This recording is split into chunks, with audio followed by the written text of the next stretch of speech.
សួស្តីអ្នកទាំងអស់គ្នាថ្ងៃនេះខ្ញុំនឹងនាំអារម្មណ៍អ្នកទាំងអស់គ្នាចាក់ចេញពីភាពអ៊ូអរនៃទីក្រុងធ្វើដំណើរឆ្លងទ្វីបទៅកាន់តំបន់អឺរ៉ុបដែលមានឈ្មោះថា Transylvania ក្នុងប្រទេសរ៉ូម៉ានីប៉ុន្តែយើងមិនមែនទៅដើម្បីគយគន់ទេសភាពដ៏ស្រស់ស្អាតនោះទេយើងកំពុងតែបោះជំហានចូលទីតាំងមួយដ៏អាតកំបាំងដែលតំបន់នោះពោពេញទៅដោយរឿងរ៉ាវដ៏អាតកំបាំងដែលអ្នកវិទ្យាសាស្ត្រពិបាកក្នុងការបកស្រាយដែលតំបន់នោះគឺជាព្រៃ Hoya Bachu ហើយក៏ត្រូវបានពិភពលោកបានដាក់រហស្សនាមថាត្រីកោណ Bermuda នៃតំបន់ Transylvania អ្នកទាំងអស់គ្នាសាកល្បងបិទភ្នែកហើយស្រមៃមើលស្រមៃថាអ្នកកំពុងតែដើរចូលទៅក្នុងព្រៃមួយខ្យល់បក់មកត្រជាក់ស្រេបបរិយាកាសស្ងាត់ជ្រងំខុសពីធម្មតាគ្មានសំឡេងសត្វស្លាបយំនិងគ្មានសូម្បីតែសំឡេងសត្វល្អិតអ្វីដែលនៅជុំវិញខ្លួនអ្នកមិនមែនជាដើមឈើដែលដុះត្រង់ខ្ពស់ទៅលើមេឃនោះទេតែវាជាដើមឈើដែលដុះកោងប្រៀបដូចជាវល្លិរមូលចូលគ្នាប្រៀបដូចជាដៃរបស់មនុស្សដែលកំពុងឈឺចាប់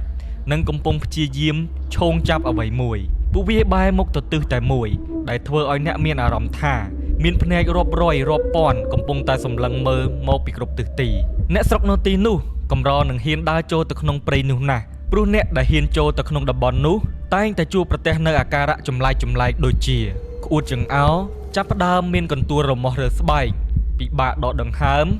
និងមានអារម្មណ៍ថាមានគេកំពុងមើលពីក្រោយខ្នងជានិច្ចកាន់តែចម្លែកទៀតនោះគឺរោគឧបករណ៍អេឡិចត្រូនិកទាំងអស់នឹងត្រូវរលត់ឬឈប់ដំណើរការដោយគ្មានមូលហេតុនៅពេលដែលអ្នកបានឈានជើងចូលទៅក្នុងតំបន់នោះហើយនៅក្នុងតំបន់នោះក៏មានរឿងព្រេងនិទានដែលគួរឲ្យភ័យរន្ធត់ផងដែរ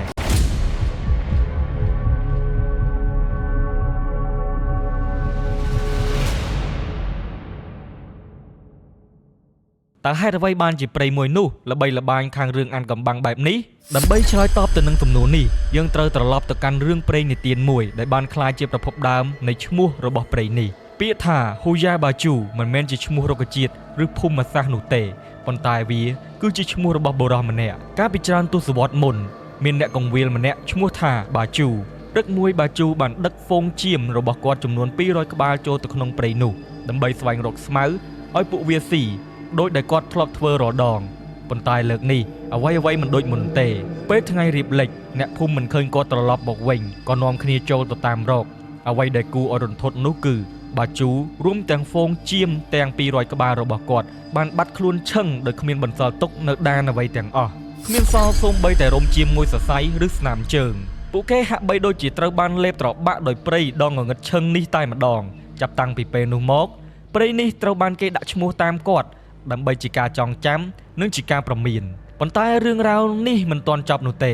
មានរឿងរ៉ាវមួយទៀតដែលបានធ្វើឲ្យអ្នកស្ដាប់ឮហើយត្រូវតែព្រឺសម្បុររឿងនោះគឺជារឿងរបស់ក្មេងស្រីអាយុ5ឆ្នាំម្នាក់ដែលបានរត់លេងក្បែរមាត់ព្រៃហើយក៏ត្រូវបានវង្វេងបាត់ចូលទៅក្នុងព្រៃនោះដែរ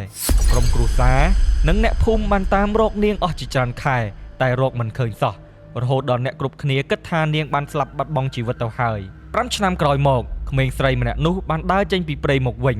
ប៉ុន្តែអ្វីដែលគ្រប់គ្នាតក់ស្លុតស្មារតីមិនមែនត្រឹមតែការត្រឡប់មកវិញរបស់នាងនោះទេតែគឺជារូបរាងរបស់នាងនៅតែជាក្មេងស្រីអាយុ5ឆ្នាំដដែលស្លៀកសម្លៀកបំពាក់ដដែលដោយគ្មានប្រឡាក់ឬរហែកសូម្បីតែបន្តិចហើយមុខមាត់នាងគ្មានចាស់ទាល់តែសោះនៅពេលដែលអ្នកភូមិសួរនាងបានឆ្លើយប្រាប់ថានាងគ្រាន់តែវង្វេងចូលទៅក្នុងព្រៃមួយផ្លែតហើយក៏ដើរចេញមកវិញសម្រាប់នាងពេលវេលាដើរទៅមុខតែប៉ុន្មាននាទីប៉ុណ្ណោះប៉ុន្តែសម្រាប់មនុស្សនៅខាងក្រៅពេលវេលាបានកន្លងផុតទៅរហូតដល់5ឆ្នាំពេញបាតុភូតនៃការបាត់បង់ពេលវេលានេះគឺជាអ្វីដែលអ្នកវិទ្យាសាស្ត្រឈឺក្បាលរហូតមកដល់សប្តាហ៍ថ្ងៃនេះ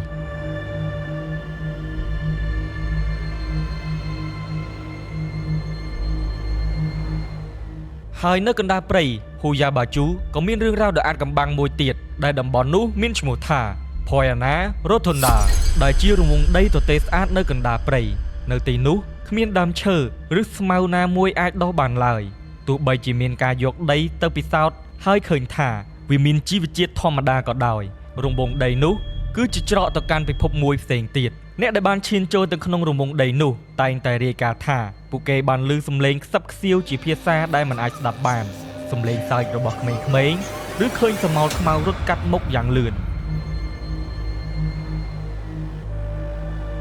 អ្នកស្រមៃមើលថាឥឡូវនេះអ្នកកំពុងតែដើរចូលទៅក្នុងព្រៃយ៉ាងក្រាស់ឃ្មឹក ដែលពោពេញទៅដោយដើមឈើមានរូបរាងកោងដូចជាវល្លិគួរឲ្យខ្លាចស្រាប់តែអ្នកបានដើរដល់ចំណុចមួយដែលព្រៃទាំងមូលហាក់បីដូចជាបើកចំហដែលបង្ហាញឲ្យឃើញនៅទីធ្លាទទេមួយដែលមានរូបរាងរង្វង់មូលស្ទើរតែឥតខ្ចោះអ្វីដែលគួរឲ្យសង្ស័យជាងនោះគឺហេតុអ្វីបានជាដើមឈើធំដែលដុះយ៉ាងជិតគ្នានៅជុំវិញនោះបែរជាឈប់ដុះត្រឹមមាត់រង្វង់នោះបែបនេះទៅវិញវាហាក់ដូចជាមានកម្លាំងរនាំងមើលមិនឃើញម្យ៉ាងដែលរារាំងមិនឲ្យរុក្ខជាតិណាមួយលូកដៃចូលទៅក្នុងរង្វង់នោះបានឡើយ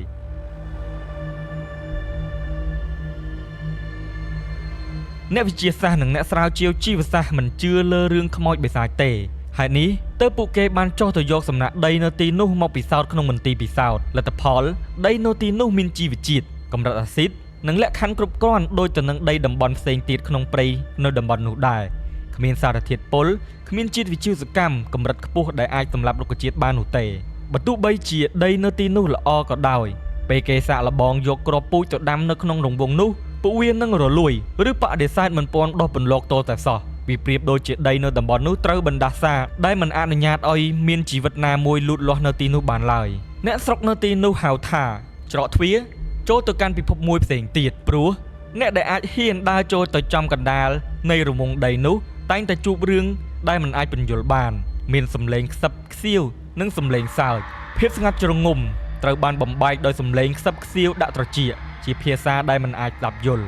អ្វីដែលកាន់តែព្រឺសម្បុរនិងព្រឺព្រួចគឺមានអ្នកខ្លះឮសម្លេងក្មេងៗសើចក្អាកក្អាយដែលធ្វើឲ្យពួកគេនឹកដល់រឿងព្រេងក្មេងស្រីអាយុ5ឆ្នាំដែលបានបាត់ខ្លួនកាលពីអតីតកាលស្រមោលខ្មៅអ្នកថតរូបនិងអ្នកដើរព្រៃជាច្រើនបានឃើញស្រមោលខ្មៅរាងខ្ពស់រត់កាត់ត្រួសទៅតាមរង្វង់នៃមាត់ព្រៃពេលខ្លះថតជាប់នៅក្នុងកាមេរ៉ាជារូបភាពព្រាលទៀតផងការប្រែប្រួលនៃរូបរាងកាយភ្លាមគ្រាន់តែឈានជើងចូលទៅក្នុងរង្វង់នោះភ្លាមមនុស្សមួយចំនួនមានអារម្មណ៍ថាសីតុណ្ហភាពធ្លាក់ចុះត្រជាក់ស្រេបព្រឺសម្បល់ខ្ញាក់ស្បែកឡើងកន្ទួលក្រហមឬមានអារម្មណ៍សោកសៅនិងភ័យខ្លាចយ៉ាងខ្លាំងដោយគ្មានមូលហេតុកាលពីច្រើនទសវត្សរ៍មុនពេលដែលអ្នកវិទ្យាសាស្ត្រលេចជារូបរាងព្រៃហ៊ូយ៉ាបាជូគ្រាន់តែជាព្រៃដ៏ស្រស់ស្អាតនិងត្រង់ភ្លឹងមួយតែប៉ុណ្ណោះនៅក្បែរមាត់ព្រៃនោះមានភូមិតូចមួយដែលមានប្រជាជនរស់នៅដោយពឹងផ្អែកទៅលើការបរបាញ់និងដាំដុះ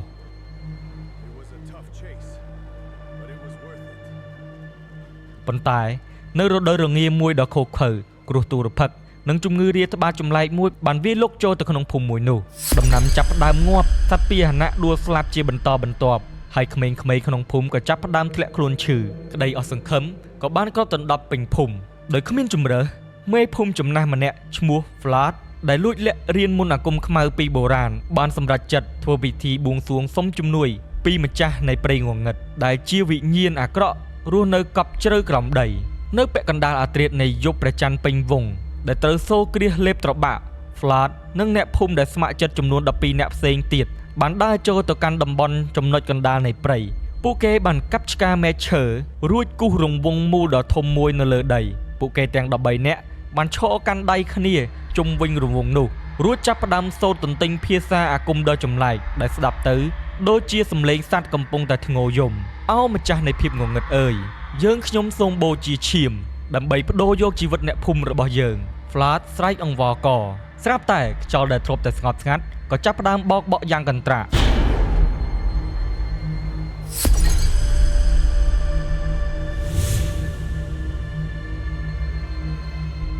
ដីនៅចំកណ្ដាលរង្វង់ចាប់ផ្ដើមប្រេះបែកបញ្ចេញពន្លឺពណ៌ក្រហមឆ្អៅលាយឡំជាមួយនឹងផ្សែងពណ៌ខ្មៅជំនួសឲ្យការជួយសង្គ្រោះអ្វីដែលផុសចេញមកគឺជាកម្លាំងបណ្ដាសាដ៏សាហាវដែលស្រែកឃ្លានព្រលឹងមនុស្សអំណាចដ៏ខ្មៅងងឹតនោះបានស្រូបយករូបរាងកាយមនុស្សទាំង13នាក់ឲ្យអណ្ដែតផុតពីដីពួកគេស្រែកទ្រហោយំដោយក្តីឈឺចាប់ខណៈដែលព្រលឹងរបស់ពួកគេត្រូវបានហែកចេញពីរូបរាងកាយទាំងរស់រលកនៃថាមពលនៃសេចក្តីស្លាប់និងការភ័យខ្លាចនោះបានសាយភាយចេញពីតំបន់កណ្ដាលរង្វង់យ៉ាងខ្លាំងក្លារហូតធ្វើឲ្យដើមឈើធំដែលនៅជុំវិញនោះបាក់កោងរមូលខ្លួនកិច្ចចេញពីរង្វង់នោះហាក់បីដូចជាពួកគេកំពុងតែបង្ហាញក្តីរន្ធត់និងព្យាយាមរត់ចេញពីអ្វីមួយដែលគួរឲ្យភ័យខ្លាចត្រឹមតែមួយប្រពេចភ្នែកគ្រប់យ៉ាងក៏ត្រឡប់មកស្ងាត់ជ្រងំវិញរាងកាយរបស់មនុស្សទាំង13នាក់បានរលាយបាត់ទៅជាផេះផង់គ្មានសល់សូម្បីតែឆ្អឹងចំណែកឯតំបន់ដែលពួកគេបានគូសរង្វង់នោះត្រូវបានឆេះខ្លោចនិងត្រូវបានបណ្ដាសាជារៀងរហូត ចាប់តាំងពីយប់ដ៏រន្ធត់នោះមករង្វង់ដីនៅទីនោះលែងមានរុក្ខជាតិណាដែលអាចដោះ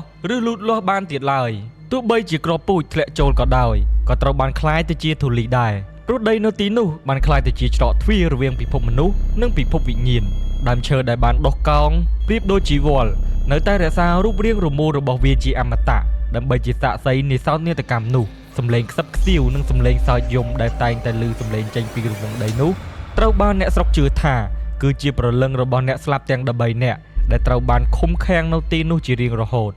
ពួកគេខ្សឹបខ្សៀវព្រោះចង់ប្រមានអ្នកដែលដើរចូលនៅទីនោះឲ្យចេញឆ្ងាយ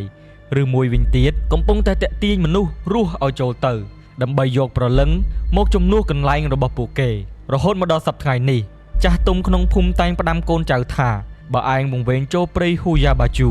ចូលប្រយ័ត្នបើឯងបានឃើញដើមឈើចាប់ផ្ដើមកោងប្រៀបដូចជាវល់សូមងាកក្រោយហើយរត់ឲ្យលឿនបំផុតកុំបណ្ដោយឲ្យខ្លួនឯងដើរចូលទៅក្នុងរង្វង់ដីទទេនោះឲ្យសោះព្រោះនៅទីនោះមិនមែនមានតែឯងម្នាក់ឯងនោះទេមកទល់នឹងពេលនេះអ្នកវិទ្យាសាស្ត្រតែងតែព្យាយាមបកស្រាយនៅបាតុភូតនេះជានិច្ចដោយប្រើប្រាស់ទ្រឹស្ដីម៉ាញ៉េទិករបស់ផែនដីខ្យល់បក់និងឥទ្ធិពលនៃផ្លូវចិត្តប៉ុន្តែសម្រាប់អ្នកដែលបានធ្លាប់ទៅលេងនៅទីនោះផ្ទាល់ពួកគេបានដឹងយ៉ាងច្បាស់ថាមានអ្វីមួយដែលអ្នកវិទ្យាសាស្ត្របញ្យល់មិនបានកំពុងតែលាក់ខ្លួននៅចន្លោះដើមឈើកោងប្រៀបដូចជីវលទាំងអស់នោះក្រោយពីអ្នកទាំងអស់គ្នាបានដឹងពីរឿងរ៉ាវដ៏រន្ធត់នៃព្រៃហ៊ូយ៉ាបាជូនេះតើអ្នកទាំងអស់គ្នាមានភាពក្លាហានក្នុងការដើរចូលទៅក្នុងព្រៃដ៏ក្រាស់ឃ្មឹកមួយនេះដែរឬទេដើម្បីស្វែងរកការពិតដោយខ្លួនឯងខមមិនខាងក្រោមវីដេអូនេះអរគុណសម្រាប់ការស្ដាប់តាំងពីដើមរហូតដល់ចប់កុំភ្លេច follow ម្នាក់មួយផងណា